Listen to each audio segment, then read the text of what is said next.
लज्जास्पद. नाशिक शहरातील मुस्लिम बहुल शहर असलेल्या मालेगाव येथील एमआयएमच्या मौलाना मुफ्ती यांनी त्यांच्या समर्थकांसह रुग्णालयातील कर्मचारी आणि डॉक्टरांना मारहाण केली. एकीकडे देशभरात डॉक्टरांचा सन्मान केला जात आहे, तर दुसरीकडे हा समाज डॉक्टरांच्या जीवावर उठला आहे.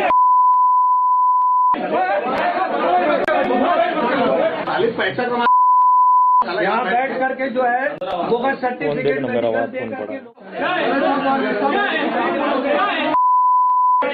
मैं आपको लेकर दिखाता हूँ।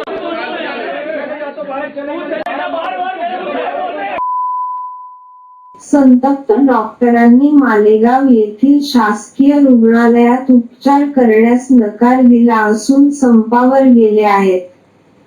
पंचनामा गुन्हेगारीचा या घटनेचा जाहीर निषेध करत आहे.